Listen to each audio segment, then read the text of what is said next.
नमस्कार विद्यार्थी मित्रांनो, क्रिएटिव्ह मॅथ्स मराठी या आपल्या लाडक्या युट्यूब चॅनलमध्ये तुमच्या सगळ्यांचं सहर्ष स्वागत आहे। आज आपण चर्चा करतोय 10th मॅथमॅटिक्स पार्ट 2 शेवटचं चॅप्टर ज्याचं नाव आहे मेन्सुरेशन। डोक्याला ताप, बाप रे बाप, डोक्याला ताप असलेलं चॅप्टर म्हणजे मेन्सुरेशन।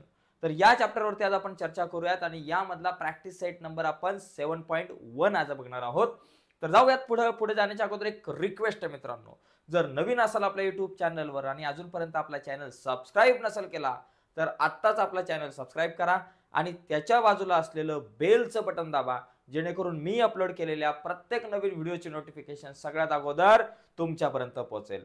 ओके, तर बघा या मित्रांनो, इथं आपल्याकडे हा जो मेन्सुरेशन मधला 7.1 आहे त्याच्यामध्ये फॉर्म्युला लय महत्वाचे। बघा, गणितात सूत्रांना लय महत्वाचं आहे। कोणीतरी म्हटलंय, गणिताच्या जंगलातून जाताना ग बाई घेतली मी हातामध्ये सूत्रांची शिदोरी। सूत्रांची बॅटरी पण असू शकते। गणिताच्या जंगलातून जायचं असेल तर सूत्रांची बॅटरी हातामध्ये धरणं गरजेचं आहे। त्यामुळे हा सराव संच सुरू करण्याच्या अगोदर याच्याशी रिलेटेड जी काही महत्वाची सूत्र आहे ती तुम्ही समजून घेणं खूप गरजेचं आहे। तर बघा मित्रांनो, पहिला प्रश्न आपल्या समोर आहे काय, बघा, find the volume of the cone. कोनचं व्हॉल्यूम काढायचंय। If the radius of the it's base is 1.5 centimetre and it's perpendicular height is 5 centimetre. बघा या ठिकाणी लक्षात घ्या, व्हॉल्यूम ऑफ द कोन। कोन म्हणजे काय बाबा? कोन म्हणजे अशा प्रकारे, बघा तुम्ही आईस्क्रीमचा कोन खाता, आईस्क्रीम खाता, आईस्क्रीमचा कोन असतो, त्याचबरोबर डोक्यावरची जी टोपी असते जोकरच्या, बर्थडेला हॅपी बर्थडे टू यू, बर्थडेला जी डोक्यावरती आपण टोपी घालतो ती सुद्धा कोनच्याच आकाराची असते मित्रांनो। तर कोनचा आकार त्याला म्हणतो आपण कोन। याच्यामध्ये काय दिलंय, या कोन मध्ये आपल्याला दिलेलं आहे सगळ्यात पहिली गोष्ट बेस दिलाय, radius of the base. Radius of the base म्हणजे ही जी रेडियस आहे आर इज इक्वल टू किती, 1.5 सेंटीमीटर, आणि हाईट, परपेंडिक्युलर हाईट म्हणजे ही अशी परपेंडिक्युलर हाईट असते ती आपल्याला दिलेली आहे 5 सेंटीमीटर। तर आपल्याला काय काढायला सांगितलं की व्हॉल्यूम ऑफ द कोन। बघा, volume of the cone, volume of the cone, कोनचं व्हॉल्यूम आपल्याला काढायचं आहे। तर व्हॉल्यूम ऑफ द कोन, कोनचा व्हॉल्यूम काढायचा formula 1/3 pi r square h. हा फॉर्म्युला पाठ करा। फॉर्म्युले महत्वाचे आहेत, फॉर्म्युले आपल्याला माहिती पाहिजे। आता इथं रेडियस किती घ्या, रेडियस तुम्ही 3.14 घेऊ शकतो आपण या ठिकाणी। बघा, सॉरी रेडियस नाही, पायची व्हॅल्यू 3.14 आपण घेऊ शकतो या ठिकाणी। रेडियस आपल्याला दिले 1.5, बघा 1/3 आपल्या जागेवर, पायची व्हॅल्यू घ्या 3.14, आर चा स्क्वेअर, आर ची व्हॅल्यू 1.5 आहे, मग 1.5 इंटू 1.5 आणि इंटू एच, एच ची व्हॅल्यू किती बाबा 5 आहे। एवढं लिहिलंय, जास्त काय मोठा एव्हरेस्ट जाऊन झेंडा नाही लावायचा, एकदम सिंपल काम आहे।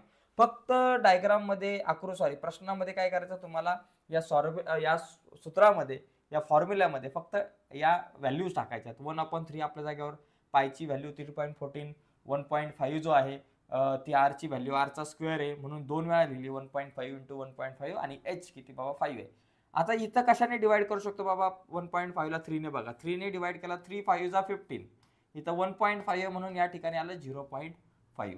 मग आता काय करा, या दोघांचं मल्टिप्लिकेशन करा, 3.14 इंटू 0.5 करा आणि 1.5 इंटू 5 करा। या सगळ्या कॅल्क्युलेशन या ठिकाणी आपल्याला आता करावं लागणार आहे। बघा, 3.14 इंटू 0.5, चला मल्टिप्लाय करा, 5 4 जा 20, 0 इथं आले 2, 5 1 जा 5 and 2 7 आणि 5 3 जा 15, 157 वरती एक 0, 1570 उत्तर आलं। आता इथं 1 2 आणि 3 घर सोडून पाहिजे, 1 2 3 म्हणजे 1.57, इथं आपल्याकडे आन्सर आलं 1.57 इंटू 15 5 जा 75, 15 5 जा 75, एक नंबर सोडून पॉईंट म्हणजे 7.5। आता या दोघांचं मल्टिप्लिकेशन करून जे काही आन्सर येईल ते तुमचं। याच्यामध्ये काय माहितीये का मित्रांनो, मल्टिप्लिकेशन करणं खूप महत्वाचं आहे। मल्टिप्लिकेशन असेल, त्याचबरोबर सबट्रॅक्शन असेल, हा जो कॅल्क्युलेशनचा भाग आहे खूप महत्वाचा आहे।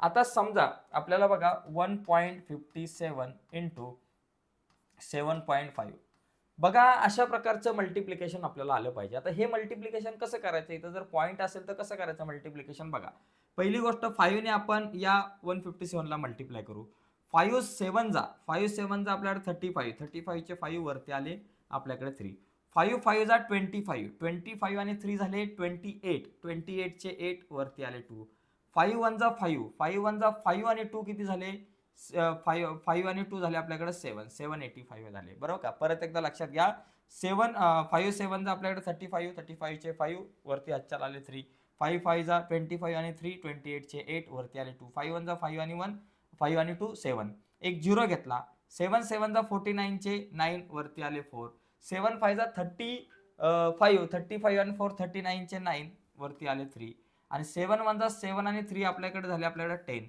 ओके, मग आता काय होईल 5 8 आणि 9 17, इथं आला एक 9 आणि 1 10 आणि एक झाले 17, इथं परत एक आला, परत 0 आणि 1 1 आला आणि इथं 1, म्हणजे आता 11,775. आता पॉईंट कुठं द्यायचा बघा, इथं एक नंबरच्या अगोदर पॉईंट आहे, इथं 2 नंबरच्या अगोदर पॉईंट आहे, मग 3 नंबर आपल्याला अलीकडे यायचं, 1 2 3 3 डिजिट अलीकडे आलो, 11.775.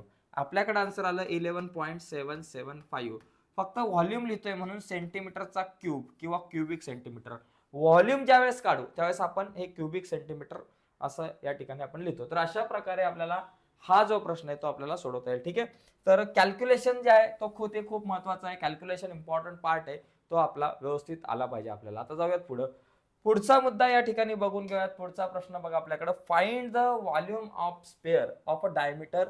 बघा आता इथं डायमीटर जो आहे, स्पेअरचा डायमीटर म्हणजे d is equal to 6 centimetre आहे. डायमीटर 6 तर रेडियस किती झाली तुमच्याकडे 3 सेंटीमीटर. आणि मला काय विचारलंय बाबा, volume of a spare. Spare म्हणजे काय बघा, अशा प्रकारचा जो गोल असतो, गोल स्पेअर त्याला मराठीत गोल म्हणतात. स्पेअर म्हणजे क्रिकेटचा चेंडू. आता सर्कल आणि स्पेअर मध्ये खूप फरक आहे. सर्कल आणि स्पेअर, हातातली बांगडी काय असते, सर्कल असते, आणि स्पेअर म्हणजे काय, क्रिकेटचा जो चेंडू असतो, फुटबॉल असतो, चंद्र असेल, सूर्य असेल, पृथ्वी असेल, हे सगळे काय बाबा यांचा आकार जो आहे तो स्पेअर आहे. ठीक आहे, त्याचबरोबर मार्बल असेल. तर आपल्याला याचं काय करायचं, व्हॉल्यूम काढायचं. Volume of sphere, volume of sphere, volume of sphere, स्पेअरचा व्हॉल्यूम काढायचा फॉर्म्युला 4/3 पाय आर चा क्यूब, हे स्पेअरचा व्हॉल्यूम काढायचा फॉर्म्युला आहे. ठीक आहे, आता याच्यामध्ये पायची व्हॅल्यू मला दिली नाहीये. पायची व्हॅल्यू दिली नसेल तर मग तुम्ही 3.14 घ्या किंवा तुम्ही 22/7 घ्या, काही चालेल. पायच्या दोन व्हॅल्यू असतात, पाय इज इक्वल टू 22/7 लिहा और 3.14 लिहा, कारण 7 ने 22 ला डिवाइड केले की तुम्हाला इथपर्यंतचा आन्सर मिळू शकतं. आता काय होईल बाबा बघा, 4/3 आपल्या जागेवर, पायची व्हॅल्यू मी 3.14 घेतो, आणि आर चा क्यूब, आर ची व्हॅल्यू 3 आहे, 3 चा क्यूब म्हणजे 3 पॉईंट मल्टिप्लिकेशन, 3 इंटू 3 इंटू 3 केलं, हा 3 गेला, हा 3 गेला, मग राहिलं काय बाबा 3 इंटू 3 4 इंटू 3.14. मग आता काय करा, 4 इंटू 3.14 यांचं मल्टिप्लिकेशन किती येईल बाबा बघा. आता या ठिकाणी हे सगळं मल्टिप्लिकेशन तुम्ही बाजूला करा, 3.14 इंटू 4. बघा अशा प्रकारे जर का इथं पॉइंट असेल आणि मल्टिप्लिकेशन जर करायचं असेल तर ते कसं करायचं बघा. 4 4 जा 16 चे 6 हातच्याला आला एक, 4 1 जा 4 आणि 1 किती झाला बाबा तुमचा 5, 3 4 जा झाले तुमच्याकडे 12. आता 1256 आलं. आता बघा इथं 2 डिजिटच्या अगोदर पॉइंट आहे बरं का, किंवा पॉइंट नंतर 2 डिजिट आहे, मग इथं पण आपण काय करू, 2 डिजिट अगोदर पॉइंट देऊ, 1 आणि 2 डिजिट अगोदर म्हणजे 12.56 हे आपल्याकडे आन्सर येऊ शकतं. मग इथं या दोघांचं मल्टिप्लिकेशन 4 इंटू 3.14 किती झालं बाबा 12.56 झालं, आणि इंटू हा 3 इंटू 3 किती झालं बाबा 9. मग आता 12 इंटू 56 12.56 इंटू 9 हे जर मल्टिप्लिकेशन करायचं असेल तर कसं करायचं कर बघा. 9 6 जा 54, 54 चे आपल्याकडे काय आले बाबा 4, वरती आले 5, 9 5 जा 45 बघा 45 आणि हे 5 झाले 50, 50 चे 0 वरती परत आले 5, 9 2 जा 18, 18 आणि 5 किती झाले 23, 23 चे 3 वरती आले 2, आणि परत 9 1 जा 9 आणि 2 झाले 11 बरोबर. मग आता 11 आल्यानंतर बघा 11,304 आलं. आता इथं पॉइंट नंतर 2 डिजिट आहे, मग 2 डिजिट अलीकडे यायचं, 1-2 डिजिट अलीकडे आलं तर 113.04 हे आपल्याकडे आन्सर येईल. ओके, मग इथं लिहू 113.04 हे आन्सर आलं सेंटीमीटरचा क्यूब. या ठिकाणी इथं व्हॉल्यूम विचारलेलं आहे, त्याच्यामुळे आपण या ठिकाणी व्हॉल्यूम विचारलं असेल तर सेंटीमीटरचा क्यूब लिहायचा. तर अशा प्रकारे हे कॅल्क्युलेशन आलं पाहिजे. छोटं कॅल्क्युलेशन हे आहे ना, त्याची खूप मोठी भूमिका असते. हे कॅल्क्युलेशन चुकलं की तुमचा विषयच संपला समजायचं. ठीक आहे, पुढचा एक क्वेश्चन बघू या ठिकाणी बघा. याच्यानंतरचा 3rd नंबरचा पॉइंट बघा, क्वेश्चन बघा. Find the total surface area of cylinder if the radius of its base is 5 centimetre and height is 40 centimetre. बघा या ठिकाणी लक्षात घ्या, सिलेंडर म्हणजे सिलेंडर अशा प्रकारचा आकार. आर इज इक्वल टू मला दिलेला आहे 5 सेंटीमीटर रेडियस आहे, आणि हाईट जी आहे h इज इक्वल टू आपल्याकडे 40 सेंटीमीटर हाईट आहे. ठीक आहे. आता याचा काय करायचा टोटल सरफेस एरिया. आता याचा टोटल सरफेस एरियाचा फॉर्म्युला तुम्हाला माहिती पाहिजे. बघा याचा कर्व सरफेस एरिया जर विचारला, सिलेंडर असेल curve surface area 2 pi r h, हा झाला कर्व सरफेस एरिया. आणि total surface area, curve surface area म्हणजे हा जो एवढा जो भाग असतो ना त्याचा सरफेस एरिया म्हणजे कर्व सरफेस एरिया. आणि मग याचा टोटल सरफेस एरिया काय झाला, हा कर्व सरफेस एरिया प्लस वरचा circle pi r square plus खालचा सर्कल पाय आर स्क्वेअर. मग यांची ऍडिशन करायची pi r square plus pi r square, बरोबर ना. 2 pi r H plus pi r square plus pi r square म्हणजे total surface area म्हणजे 2 pi r h pi r square 2 pi R चा square. आता या दोघा सगळ्यांमधून 2 pi R common आले, 2 pi R common आले. मग 2 आला बाहेर, पाय आला बाहेर, आर आला बाहेर, म्हणजे राहिला एच प्लस 2 पाय आर बाहेर आला, आर स्क्वेअर मधला आर म्हणजे total surface एरियाचा formula 2 pi r in bracket h plus r. आता मी विसरलो होतो म्हणून असा तयार करता येऊ शकतो आपल्याला, फॉर्म्युला विसरला तर असा तयार करता येऊ शकतो. त्यावरती मी एक सेपरेट ऑलरेडी व्हिडिओ बनवलेली आहे. तर आता इथं मला काय करायचं बाबा, या ठिकाणी मला रेडियस 5 आहे, हाईट 40 आहे, तर टोटल सरफेस एरिया काढायचा आहे. मग इथं लिहायचं total surface area, total surface area of cylinder. Okay, सिलेंडरचा टोटल सरफेस एरियाचा फॉर्म्युला आपल्याकडे 2 pi r in bracket h plus r किंवा आर प्लस एच काही म्हणा. 2 इंटू पायची व्हॅल्यू 3.14 घ्या, इंटू आर रेडियस किती आहे बाबा 5 सेंटीमीटर आहे, आणि एच प्लस आर एच किती बाबा, एच ची जी व्हॅल्यू आहे ती किती बाबा 40 आहे, प्लस आर किती बाबा 5 आहे. ठीक आहे.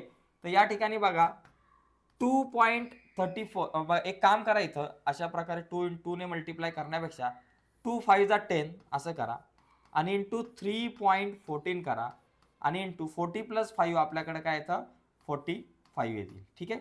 आता इथं लक्षात घ्या 10 इंटू 3.14, 10 ने 3.14 ला मल्टिप्लाय केलं तर 10 ने कुठल्याही नंबरला मल्टिप्लाय केलं की एक पॉईंट पुढे सरकणार, इथं 31.4 येईल आणि इंटू 45. आता या दोघांचं मल्टिप्लिकेशन करून जे काही आन्सर येईल ते आपला. आता हे बाकीचा कार्यक्रम मी रद्द करतो, रफ करतो आणि हे मल्टिप्लिकेशन करूया 31.4 इंटू 45. ओके. तर बघा मित्रांनो आता हे मल्टिप्लिकेशन कसं करायचं 31.4 अपॉन 4 इंटू 45. ओके. आता हे मल्टिप्लिकेशन करताना काय करू, पहिलं या ठिकाणी 5 ने मल्टिप्लाय करायचं, नंतर 4 ने. पहिलं 5 ने करू, 5 4 जा 20 चे 0 वरती आले 2, 5 1 जा 5 आणि 2 झाले 7 आणि 5 3 जा 15 झाले 1570. एक 0 घेतला इथं, 0 घेतल्यानंतर 4 4 जा 16 चे 6 वरती आला 1, 4 1 जा 4, 4 आणि 1 झाला 5 आणि 4 3 जा 12. ओके. आता इथं दोघांची ऍडिशन करायची, हा 0 प्लस 0 0, 7 प्लस 6 13 आले, इथं 1 आला हातच्याला, 5 प्लस 5 10 आणि 1 झाला 11, इथं 1 आला हातच्याला. या ठिकाणी 1 आणि 2 झाले आपल्याकडे किती बाबा 3 आणि 1 4 झाले आणि या ठिकाणी हा 1 घेतला, 14,130 एवढं उत्तर आलं आपल्याकडं. आता इथं बघा इथे पॉइंट नंतर एक नंबर आहे, बरोबर ना, एक डिजिट आहे. मग इथं एक डिजिट अलीकडे यायचं म्हणजे या ठिकाणी किती आलं 1413 आपल्याकडे आन्सर आलं. ओके. 1413 सेंटीमीटरचा स्क्वेअर. आता इथं बघा आपल्याला सरफेस एरिया विचारलाय, टोटल सरफेस एरिया असेल किंवा एखादा सरफेस एरिया जर विचारला असेल तर इथे आपण अशा प्रकारे सेंटीमीटरचा स्क्वेअर लिहू शकतो. क्यूब विचारला असेल, व्हॉल्यूम विचारला असेल तर सेंटीमीटरचा क्यूब येतो. एरिया असेल, सरफेस एरिया असेल, टोटल सरफेस एरिया असेल किंवा कर्व सरफेस एरिया असेल, कुठलाही एरिया विचारला तर आपल्याला सेंटीमीटरचा स्क्वेअर. ओके. तर अशा प्रकारे हा प्रश्न आपण सोडू शकतो. आता पुढच्या प्रश्नाकडे जाऊयात. क्वेश्चन नंबर 4 जो आहे तो 4 बघा काय क्वेश्चन नंबर 4 आहे, find the surface area of sphere of radius 7. आता radius is equal to 7 centimetre आणि surface area of sphere. Okay. Surface area of sphere. आता एक लक्षात घ्यायचं, स्पेअरचा सरफेस एरिया आणि कर्व सरफेस एरिया किंवा टोटल सरफेस एरिया तो सेम असतो 4 पाय आर स्क्वेअर. काय बा 4 पाय आर स्क्वेअर. ठीक आहे. आता 4 इंटू पायची व्हॅल्यू काय घ्यायची 3.14 पण घेऊ शकता किंवा तुम्ही 22/7 पण घेऊ शकता. ज्यावेळेस प्रश्नात दिलेलंच नाहीये बाबा पायची व्हॅल्यू त्यावेळेस तुम्ही कुठली घेऊ शकता. आता पण नेमकी बघा लक्षात घ्या, ज्यावेळेस तुमची रेडियस 7 असेल किंवा 7च्या टेबल मधले असेल तर पायची व्हॅल्यू जी आहे ती शक्यतो 22/7 घ्या, म्हणजे कसं 7 ने डिवाइड करू शकतो. इंटू आर स्क्वेअर, आर किती 7 आहे, 7चा स्क्वेअर 7 इंटू 7. आता हे 7 गेले, 4 इंटू 22 झाले 88 आणि 88 इंटू आपले 7. आता 88 इंटू 7 बघा, मल्टिप्लिकेशन करायचं असेल मला 88 इंटू 7 तर कसं 7 8 जा 56 वरती आले 5 परत 7 8 जा 56 56 प्लस 5 61. ओके, 616 स्क्वेअर सेंटीमीटर हे या ठिकाणी तुमचं उत्तर आलं, किंवा सेंटीमीटरचा स्क्वेअर म्हटलं तरी चालेल, दोघांपैकी काही असलं तरी चालू शकतं या ठिकाणी. पण लक्षात घ्या मित्रांनो, फॉर्म्युले खूप महत्वाचे आहेत. या चॅप्टर मधले फॉर्म्युले जर तुमचे नसतील ना पाठांत, तुम्ही म्हणाल की बाबा मला मेन्सुरेशन मध्ये चांगले मार्क मिळवायचे, तर अजिबात नाही मिळणार. पहिले फॉर्म्युले मग बाकी सगळ्या गोष्टी. ओके, तर बघा पाचवा जो क्वेश्चन आहे 5th नंबरचा, त्याच्यात दिले the dimension of cuboid are 44 centimetre, 21 centimetre, 12 centimetre and it is melted and a cone of height 24 centimetre is made. Find the radius of this base. आता याच्यामध्ये गंमत काय माहिती का, डायमेन्शन ऑफ क्यूबॉइड, एक आपल्याकडे अशा प्रकारे क्यूबॉइड आहे. क्यूबॉइड कसा असतो, माचीस तुमची आकार आहे बघा माचीसचा, त्या माचीसचा आकार म्हणजे हा क्यूबॉइड. या क्यूबॉइडला तुम्हाला मेल्ट करायचा आहे आणि या मेल्ट करून याच्यापासून तुम्हाला एक कोन तयार करायचा आहे. अशा प्रकारे हा जो कोन आहे तो या ठिकाणी आपल्याला तयार करायचा आहे. ठीक आहे, हा कोन तयार करायचा आहे. आता इथं काय दिलंय, याच्यामध्ये जर तुम्ही बघितलं क्यूबॉइड मध्ये, क्यूबॉइडचा विचार केला तर लेंथ, ब्रेंथ आणि height l is equal to समजा तुमच्याकडे 44 सेंट, बघा याच्यामध्ये जर तुम्ही बघितलं एल इज इक्वल टू तुमच्याकडे 44 सेंटीमीटर आहे बरोबर. त्याच्यानंतर एल बी समजा तुमच्याकडे 21 सेंटीमीटर आहे आणि हाईट जी आहे एच इज इक्वल टू समजा तुमच्याकडे 12 सेंटीमीटर आहे. बरं, या सगळ्या गोष्टी दिल्यात आणि याला मेल्ट करायचं आहे आणि याला मेल्ट करून याच्यापासून आपल्याला एक अशा प्रकारे कोन तयार करायचा आहे. आणि या कोनची जी हाईट आहे ती 24, या कोनची जी हाईट आहे इज इक्वल टू 24 सेंटीमीटर आहे. तर आपल्याला सांगितलंय find the radius of the base, radius मला काढायची आहे. तर बाबा मी कसं काढणार, तर या सगळ्या गोष्टी आपण समजून घेऊयात. बघा लक्षात घ्या, मला याला मेल्ट करायचं आहे बरोबर. माझ्याकडं एक समजा माती आहे एवढी, त्या मातीपासून एक मूर्ती बनवायची आणि त्या मातीपासून मी मूर्ती बनवली, तर त्या मातीचं व्हॉल्यूम आणि त्या मूर्तीमधल्या मातीचं व्हॉल्यूम सेम असणार आहे. तसंच हा जो तुमच्याकडे एक क्यूबॉइड आहे त्याला जर तुम्ही मेल्ट केला आणि त्याच्यापासून तुम्ही या ठिकाणी हा कोन तयार केला तर दोघांचा व्हॉल्यूम सेम असतो, हे लक्षात घ्या. मग तुम्ही पहिलं काय करा, व्हॉल्यूम ऑफ क्यूबॉइड काढू. पहिला काय करू, volume of cuboid, volume of cuboid. Okay, तो व्हॉल्यूम ऑफ क्यूबॉइडचा व्हॉल्यूम काय बाबा तुमच्याकडे, त्याला आपण म्हणून समजा V1. व्हॉल्यूम ऑफ क्यूबॉइड म्हणजे V1 काय, L इंटू बी इंटू एच. क्यूबॉइडचा व्हॉल्यूम काढायचा फॉर्म्युला L इंटू बी इंटू एच. L किती बाबा 44 इंटू बी किती बाबा 21 आणि एच किती बाबा 12.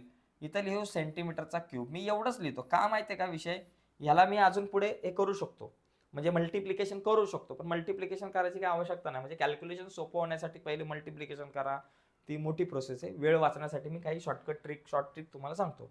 म्हणजे व्हॉल्यूम ऑफ क्यूबॉइड तुमच्याकडे या ठिकाणी V1 आलं. आता लक्षात घ्या, व्हॉल्यूम ऑफ कोन, कोनचं जे व्हॉल्यूम आहे बघा, व्हॉल्यूम ऑफ कोन आपल्याकडे volume of cone is equal to volume of cone is equal to volume of काय बाबा तुमच्याकडे क्यूबॉइड.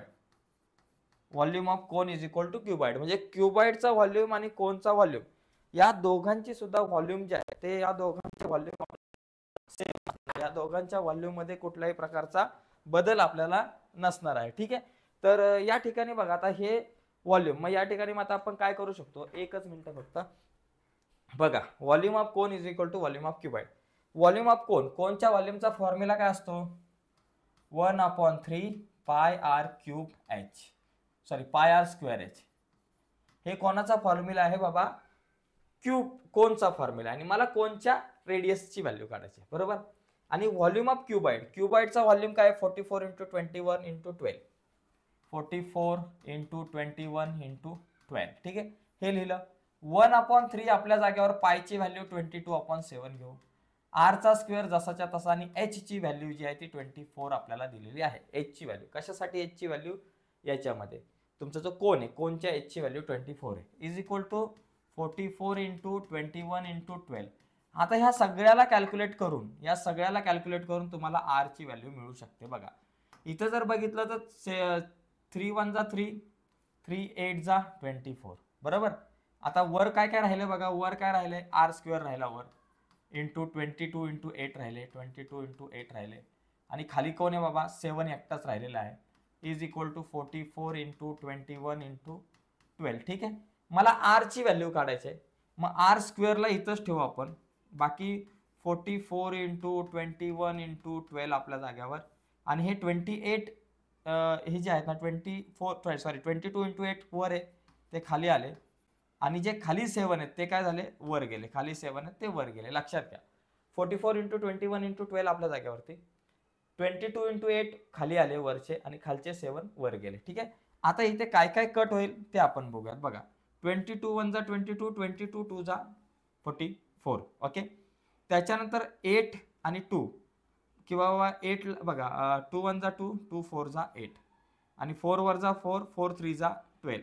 तर या ठिकाणी जर आपण विचार केला तर मला r square is equal to काय मिळालं, 21 इंटू 7 3 इंटू 7, 21 इंटू 3 इंटू 7. बरोबर.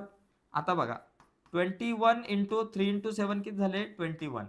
मग r square is equal to 21 into 21, 21चा स्क्वेअर. दोघांची स्क्वेअर रूट काढली तर मला आर इज इक्वल टू किती मिळणार 21 सेंटीमीटर. आर ची व्हॅल्यू 21 सेंटीमीटर. म्हणजे अशा प्रकारे आपल्याला या सगळ्या गणितांकडे बघता येईल. अशा प्रकारे आपल्याला हे गणित सोडवता येईल. तसं बघायला गेलं तर एकदम सिंपल आहे. कॅल्क्युलेशनचा भाग अतिशय महत्वाचा आहे. कॅल्क्युलेशन मध्ये गडबड केली की सगळी गडबड झाली. त्याच्यामुळे कॅल्क्युलेशन मध्ये कुठल्याही प्रकारची गडबड करू नका. ठीक आहे, याचा स्क्रीनशॉट वगैरे घ्यायचा असेल तर तुम्ही घेऊ शकताय. Yes, okay. तर बघा पुढचा प्रश्न या ठिकाणी आपल्याकडे आहे 6 नंबरचा क्वेश्चन. हा थोडासा वेगळा आहे, थोडासा अलग आहे. Observe the measure of the measure of the pots in figure 7.8 and 7.9. How many jugs of water can the cylindrical pot hold? म्हणजे याच्यामध्ये हा जो समजा आपल्याकडे या ठिकाणी हा जो पॉट आहे, या ठिकाणी जर आपण विचार केला हे जे जग आहे, हे जग किती पाणी किती भरतील, म्हणजे किती जग याच्यामध्ये बसतील पाण्याचे. समजा मी पाण्याने समजा या जगामध्ये पाणी घेऊन समजा मी हा जो पॉट आहे तो भरण्याचा जर प्रयत्न केला तर किती लागतील बाबा ते मला काढायचंय.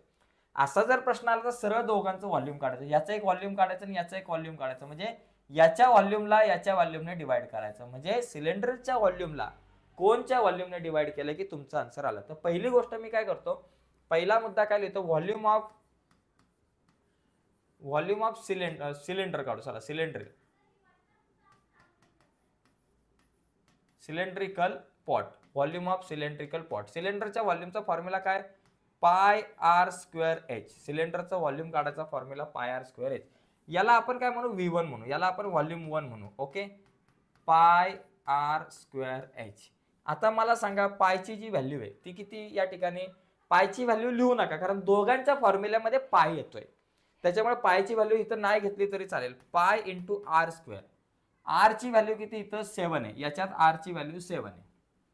7 इंटू आरचा स्क्वेअर असे म्हणजे 7 इंटू 7 आणि इंटू एच. एच म्हणजे हाईट किती बाबा 10 आहे, आणि इथं लिहा सेंटीमीटरचा क्यूब. हे काय झालं एवढंच लिहा. हे काय बाबा कोणाचं व्हॉल्यूम झालं, व्हॉल्यूम ऑफ सिलेंडर. आता व्हॉल्यूम ऑफ कोन म्हणजे काय झालं V1 म्हणजे व्हॉल्यूम ऑफ सिलेंडर आलं आपल्याकडे.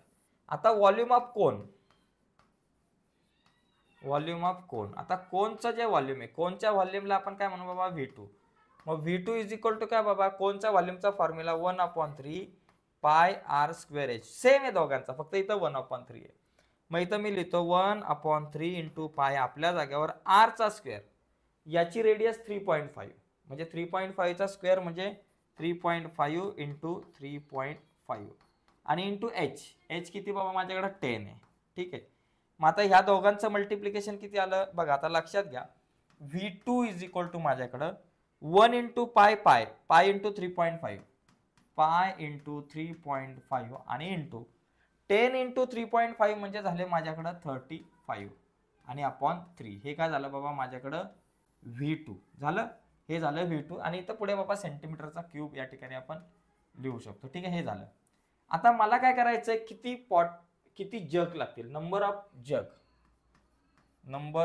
जग किती जग लागतील. तर त्यासाठी V1/V2 म्हणजे V1 म्हणजे काय बाबा volume of cylindrical water pot divided by volume of जग. आता बघा V1 किती आहे बाबा माझ्याकडे, V1 किती पाय इंटू 7 इंटू 7 इंटू 10. ठीक आहे, डिवायडेड बाय खाली काय pi into 3.5 into 35 divided by 3. आता 3 खाली येतो कुठं जाईल, वर जाईल. 3 खाली येतो तो वर जातो. कसा जातो बघा, 3 into pi into 7 into 7 into 10 आणि divided by pi into 3.5 into 35. ठीक आहे.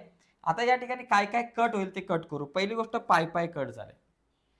7 1 जा 7, 7 5 जा 35 आपल्याकडे आले. ठीक आहे. मग आता बघा कॅल्क्युलेशन आपण आरामात हळूहळू सगळ्या गोष्टी करू. आता वर कोण राहिलं, 3 into 7 into 3 into 10, 3 into 7 into 3 into 10 आणि खाली काय राहिलंय 3.5 इंटू 5, 3.5 इंटू 5. आता या ठिकाणी आपण बघा 3.5 इंटू 5, आता चुकून 3 आला त्याच्यामुळे थोडंसं गडबड झालं. 3 इंटू 7 इंटू 10 आहे, 3 इंटू 7 इंटू 10 आहे. ओके. आणि मग आता इथं वर आणि खाली आपण 10 ने मल्टिप्लाय करू. 3 7 जा बाबा, ठीक आहे, 3 इंटू 7 इंटू 10 इंटू 10 बाबा तुमचे आले 100 आणि डिवायडेड बाय 3.5 इंटू 10 35 आणि इंटू बाबा हे आपले 5. ठीक आहे. आता 7 1 जा 7, 7 5 जा 35. आता 3 आपल्या जागेवरती इंटू आपल्या 100 डिवायडेड बाय 5 5 जा 25. आता 3 इंटू 25 4 जा 100, 25 4 जा 100 आणि 3 4 जा 12, 12 हे आन्सर येईल. काय होतं आता इथे मग अशी काय गडबड झाली, 3 इंटू 7 इंटू हा 3 चुकून घेतला आपण. तर अशा प्रकारे हे सगळे कॅल्क्युलेशन. आता याच्यामध्ये पहिली एक गोष्ट लक्षात घ्यायचं, एखादं गणित सोडवल्यानंतर परत नीट काळजीपूर्वक तपासायचं, काळजीपूर्वक चेक करायचं की बाबा मी जे गणित सोडवलं ते बरोबर आहे का. कधी कधी काय होतं, घाई गडबडीमध्ये आपल्या बऱ्याचशा गोष्टी राहून जातात. ठीक आहे.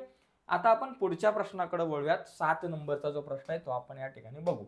बघा हा जो प्रश्न आहे तर जास्तीत जास्त प्रश्न आज आपण पाहण्याचा एक प्रयत्न करतोय. याच्यात काय झालं बाबा, या प्रश्नात जर आपण बघितलं, अ सिलेंडर अँड अ कोन, एक सिलेंडर आहे आणि एक कोन आहे, हॅव इक्वल बेस, या दोघांचा बेस इक्वल आहे. एक सिलेंडर आहे आणि एक कोन आहे आणि या दोघांचा सुद्धा बेस इक्वल आहे. म्हणजे दोघांचा बेस या ठिकाणी आपल्याला सेम आहे, वेगवेगळा नाहीये. ओके. तर इक्वल आहे बेस. आता बेस म्हणजे बघा या ठिकाणी जर आपण बघितलं तर इथं आपल्याकडं याचा बेस बघा, याचा बेस म्हणजे एक सर्कल आहे आणि याचा पण बेस सर्कल आहे. म्हणजे हा पाय आर स्क्वेअर हा पाय आर स्क्वेअर सेम आहे. ठीक आहे. त्याची हाईट 3 सेंटीमीटर आहे. हा जो सिलेंडर आहे याची H1 म्हणा आणि याची H2 म्हणा, याची ती 3 सेंटीमीटर हाईट आहे. तर चुकून आपण कोनची लिहिली तर ती सिलेंडरची हाईट आहे, त्याच्यामुळे जरा गडबड झाली आपली. मग आपण सिलेंडरचं पहिलं व्हॉल्यूम काढू. सिलेंडरची हाईट म्हणजे समजा H1 जी तुम्हाला दिलेली आहे 3 सेंटीमीटर. ओके. आणि त्याच्यानंतर and area of its base, याचा जो बेसचा एरिया आहे, हा सिलेंडरचा जो बेस आहे ना, सिलेंडरचाच बेस दिलाय, तो जो एरिया आहे पाय आर स्क्वेअर, बरोबर, एरिया ऑफ बेस म्हणजेच पाय आर स्क्वेअर, तो किती दिलाय बाबा 100 सेंटीमीटरचा स्क्वेअर. मग आता व्हॉल्यूम काढू. व्हॉल्यूम ऑफ सिलेंडर,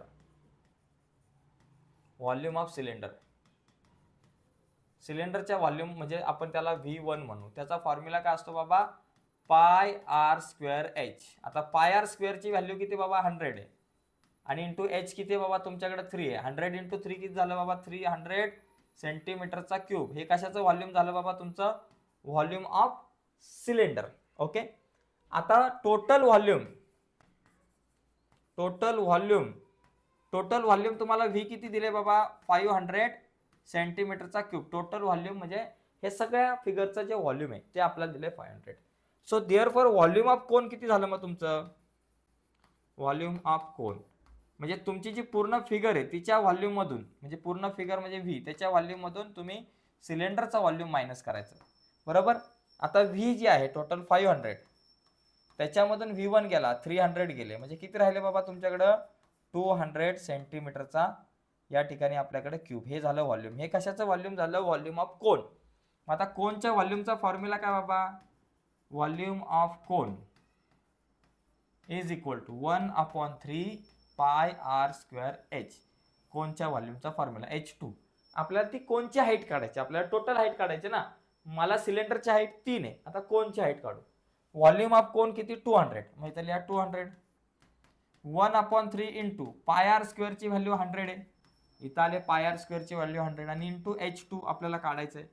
3 डिवाइड इकडे आला मल्टिप्लाय, 3 2 जा या ठिकाणी 6 म्हणजे 600 इज इक्वल टू आपल्याकडे 100 इंटू H2. 100 मल्टिप्लाय इथं आले डिवायडेड बाय, मग 600 upon 100 is equal to H2. मग H2 इज इक्वल टू किती झालं बाबा या ठिकाणी H2 इज इक्वल टू 100 ने डिवाइड केलं तर आपल्याकडे 6 आन्सर आलं H2 इज इक्वल टू 6. मग हाईट ऑफ फिगर, मग या फिगरची जी हाईट आहे ती समजा h इज इक्वल टू काय बाबा h1 plus h2. h1 3, h2 किती बाबा 6 आहे, 3 प्लस 6 किती झाली 9 सेंटीमीटर. तर अशा प्रकारे आपण ती व्हॉल्यूम काढू शकतो, म्हणजे ती हाईट काढू शकतो. म्हणजे सोपा प्रश्न आहे, इतकासा अवघड विषय नाहीये. तर ही हाईट आपल्याकडे आलेली आहे 9 सेंटीमीटर. ठीक आहे.